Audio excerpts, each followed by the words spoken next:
সরকার তো চাইলে এই 100 দিনে প্রত্যেকটা মানুষের হাতে হাতে পৌঁছাতে পারবে, সম্ভব না। বঞ্চিত কিংবা মানে এই জিনিসটা তো এখন জাজমেন্টে মানে যাওয়ার সুযোগ নাই।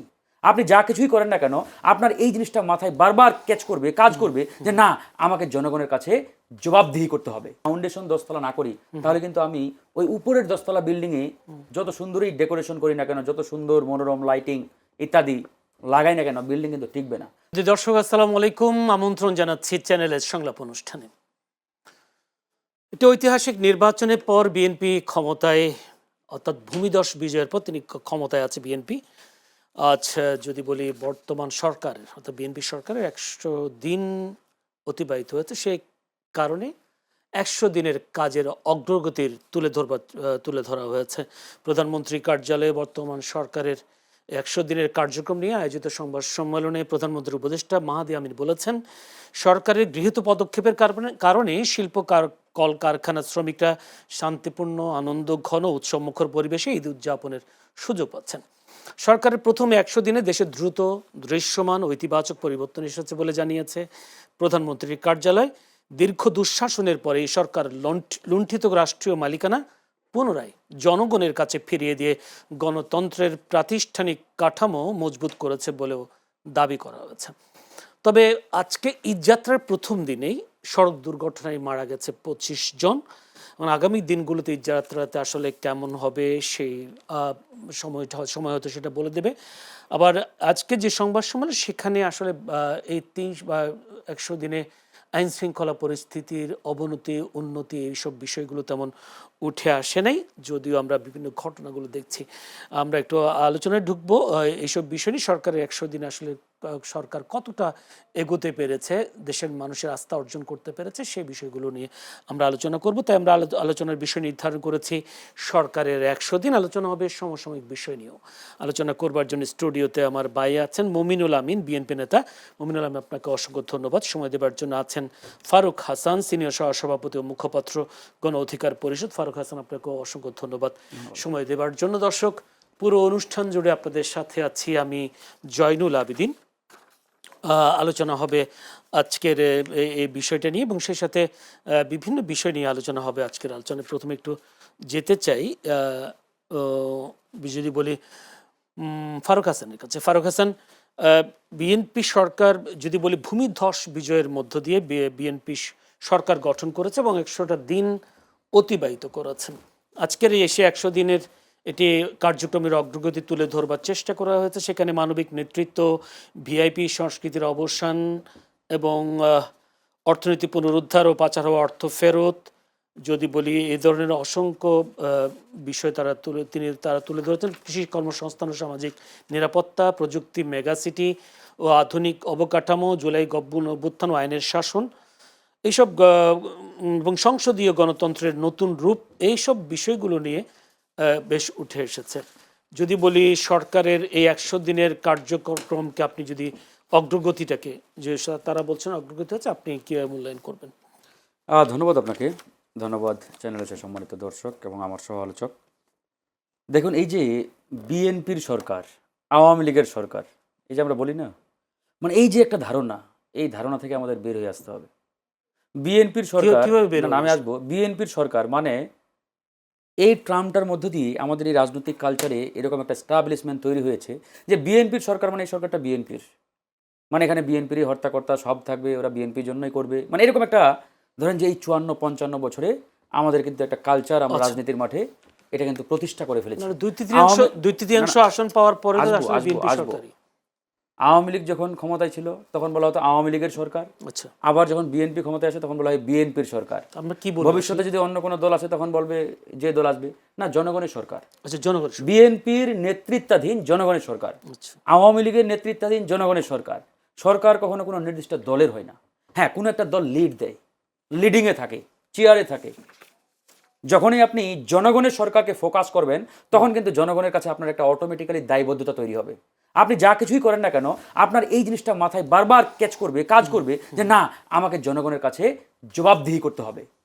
যখনই আপনার এই মননে, মস্তিষ্কে জবাবদিহি, এই জিনিসটা বারবার ঘুরপাক খাবে, তখন কিন্তু আপনি একটা কাজ করার আগে 50 বার ভাববেন, চিন্তা করবেন। কিন্তু আমরা ওই সংস্কৃতিতে নাই। আমরা মনে করি আমাদের সরকার, বিএনপির সরকার, অমুক দলের সরকার, তখন এই দলটাকে আমরা ফোকাসড করি, দলটাকে সামনে রেখে যা কিছু করি, এই ধারণা থেকে বের হয়ে আসতে হবে। তো যাই হোক, এখন যেহেতু বিএনপির নেতৃত্বাধীন সরকার ক্ষমতায়, সরকারের 100 দিন, এই 100 দিনে অগ্রগতি সম্পর্কে আপনি জানতে চেয়েছেন। আমার মনে হয় এই প্রশ্নটা আমাদের মমিনুল আমিন ভাইকে করলে ভালো হতো, কারণ তিনি বিএনপির নেতা এখন। তিনি আগে যাবো বললে না, আমার জন্য ভালো হতো। তো যাই হোক, আমি এই 100 দিনে বিরোধী সরকারের যে যদি আপনার দলের লোক বিএনপি আমাদের দলের একজন সরকারের ক্যাবিনেটে আছে, তার মানে আমাদের পুরো দলই সরকার না। এটা আমি এর আগেও একাধিকবার ব্যাখ্যা করেছি, বর্ণনাও করেছি। তো যাই হোক, সরকারের এই 100 দিনে একবারেই যে অর্জন নেই এটাও আমি বলবো না, আবার জনগণের কাঙ্ক্ষিত প্রত্যাশা সরকারের কাছ থেকে যতটুকু জনগণ করেছিল সেটা তারা পূরণ করতে পেরেছে এটাও বলার সুযোগ নেই।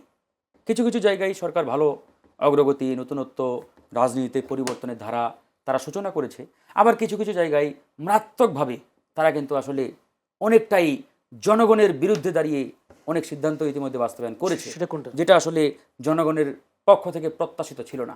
সেটা যেমন ধরেন, পরিবর্তনের কথাগুলো যদি আগে বলি, যেমনটি আপনি বললেন যে আপনার ভিআইপি প্রোটোকল, এটা নিঃসন্দেহে একটা ভালো উদ্যোগ, সরকারের নানামুখী ইতিবাচক পদক্ষেপ, এই পদক্ষেপগুলোকে আমরা সাধুবাদ জানাই। একই সাথে আমাদের এই রাষ্ট্রটাকে নতুন করে পুনর্বিন্যাস করতে হলে, পুনর্গঠন করতে হলে, ঢেলে সাজাতে হলে আপনাকে কাঠামোগত পরিবর্তনে যেতে হবে। আপনি একটা বিল্ডিং করবেন, 10 তলা বিল্ডিং, ওই বিল্ডিং করার আগে আপনাকে মনে রাখতে হবে যে আমি যদি আমার ফাউন্ডেশন 10 তলা না করি, তাহলে কিন্তু আমি ওই উপরের 10 তলা বিল্ডিংয়ে যত সুন্দরই ডেকোরেশন করি না কেন, যত সুন্দর মনোরম লাইটিং ইত্যাদি লাগাই না কেন, বিল্ডিং কিন্তু টিকবে না। তো বাংলাদেশের বর্তমান বাস্তবতা হচ্ছে, সরকার যতটা না ফাউন্ডেশনের দিকে তাদের খেয়াল, তার থেকে বেশি খেয়াল উপরের সাজসজ্জার দিকে, উপরের লাইটিংয়ের দিকে। এটাকে বলি আমরা আমাদের এই যে মানে পপুলার পলিটিক্স যে শব্দটা আমাদের রাজনীতির মাঠে আছে, ঠিক একই কায়দায় সরকারের অনেক কার্যক্রম কিন্তু আমরা দেখতে পাচ্ছি, মানে পপুলার, মানে জনগণকে খুশি করার মতো একটা অবস্থা। দুই একটা এক্সাম্পল বলেন। যেমন এই যে ফ্যামিলি কার্ড, ফার্মার্স কার্ড ইত্যাদি, এরকম যে কার্ডের প্রথমে জনগণ কোনো উপকার পাচ্ছে না, পাচ্ছে না এটা তো আমি বলি নাই, পাবে তো অবশ্যই। কিন্তু আপনি ধরেন যে এই ফ্যামিলি কার্ডের কথা যদি আমি বলি, ফ্যামিলি কার্ডের আইডিয়াটা কিন্তু অত্যন্ত ভালো, এবং এই কার্ডটাকে যদি সরকার প্রপার ম্যানেজমেন্টের মাধ্যমে জনগণের হাতে পৌঁছাতে পারতো সঠিকভাবে, তাহলে সত্যিকার অর্থে আমাদের নারীরা এখান থেকে লাভবান হতো। কিন্তু ফ্যামিলি কার্ড এমনভাবে একটা হ্যাপহ্যাজার্ড পরিস্থিতির মধ্য দিয়ে সরকার এটাকে ইমপ্লিমেন্টের দিকে নিয়ে যাচ্ছে। আজকে দেখেন মাঝে মাঝে আমরা দেখি ম্যাঙ্গো কার্ডও দেবে নাকি, mango card, family card, farmers card, fuel card, mango card, তারপরে প্রবাসী কার্ড, আরও যে কত কার্ড। এখন কিন্তু কার্ডের কথা শুনলে অনেকে গালিও দেয়। কেন দেয়? ওই কারণে সরকারের যদি ওই একটা হলিস্টিক সিস্টেমের মধ্য দিয়ে ফ্যামিলি কার্ডটার প্রপার ম্যানেজমেন্টটা করতে পারতো, তাহলে কিন্তু এত কথা উঠতো না, জনগণ এটাকে অ্যাপ্রিসিয়েট করতো। আমরা চাই নতুনত্ব আসুক, কিন্তু এই যে সুন্দর ম্যানেজমেন্টের মাধ্যমে করতে পারে নাই, এই কারণেই কিন্তু এটাকে এখন ইতিবাচক। আপনি কি মনে করেন কেউ বঞ্চিত হচ্ছেন? এই কথাটা বলতে যাচ্ছেন যে মানে ফর্মালিটিস মেইনটেইনের কোনটা আসলে? হ্যাঁ, বঞ্চিত এটা তো সরকার তো চাইলে এই 100 দিনে প্রত্যেকটা মানুষের হাতে হাতে পৌঁছাতে পারবে, সম্ভব না। বঞ্চিত কিংবা মানে এই জিনিসটা তো এখন জাজমেন্টে মানে যাওয়ার সুযোগ নাই, বা এটা তো আসলে এখনই আমি বলতে পারবো না যে সরকার কেন সবার হাতে হাতে পৌঁছাতে পারলো না। সময় তো আছে, শুরুটা করেছে, কিন্তু শুরুটা আসলে যে প্রপার ম্যানেজমেন্টের মধ্যে দিয়ে হওয়া দরকার ছিল সেটা হয় নাই জনগণের প্রত্যাশা অনুযায়ী। তো সেই জায়গা থেকে আমরা মনে করি সরকার যদি এই কাজগুলো আসলে প্রপারলি করতে পারে, সঠিক ম্যানেজমেন্টের মধ্যে দিয়ে করতে পারে, তবে ভালো হয়। জুলাই গণঅভ্যুত্থানের কথা বললেন, জুলাই গণঅভ্যুত্থানের জনগণের যে আকাঙ্ক্ষা, জনগণ যেভাবে আসলে চেয়েছিল, তারা তো সেভাবে বাস্তবায়ন করে নাই। তারা বলছে ভবিষ্যতে তারা করবে। তারা একটু উদাহরণ দিয়ে, জুলাই যোদ্ধাদের দায় মুক্তির আইন পাস করেছে। হ্যাঁ, জুলাই যোদ্ধাদের দায় মুক্তি আইন পাস করা হয়েছে। হ্যাঁ, করছে। এবং আহত যোদ্ধাদেরকে উন্নত চিকিৎসার জন্য রাশিয়া, এটার মধ্যে দিয়ে পুরো জুলাই গণঅভ্যুত্থানের মানে মূল স্পিরিট বাস্তবায়ন হয়ে গেল। অনেকগুলো গুরুত্বপূর্ণ আইন কিন্তু ইতিমধ্যে অলরেডি ইনভ্যালিড হয়ে গেছে, সময়ের কারণে অকার্যকর, যেগুলো জনগণ একবারে এই আইনগুলোর জন্য দীর্ঘ 54 বছর অপেক্ষা করেছে।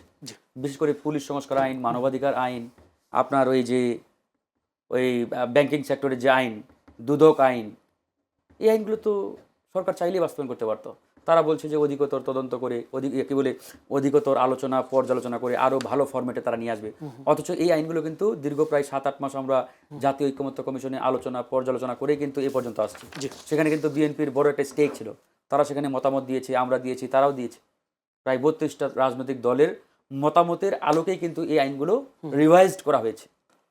তো এই আইনগুলো যখন এখন হঠাৎ করে এসে সরকার ফেলে দেয়, বাতিল করে দেয়, তাহলে বুঝতে হবে যে এটা আসলে মানে ইতিবাচক যে সরকারের মানে চেষ্টা আছে বা মনে তো হচ্ছে না। মনে এই হচ্ছে না। জিনিসগুলো সরকারের আসলে আরো গুরুত্ব দিয়ে জি। জনগণের হয়ে কাজগুলো করা দরকার ছিল, জি। বাট করে নাই।